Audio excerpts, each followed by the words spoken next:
Hi, I'm Mike from 1A Auto. We've been selling auto parts for over 30 years.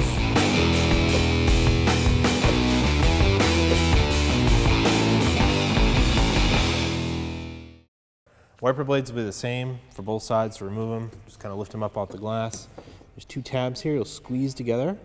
And at the same time, you lift down or pull down, and then it'll pivot off of a little, the end of the wiper arm, and just kind of slide them out, and then gently put this back down so it doesn't smash the glass.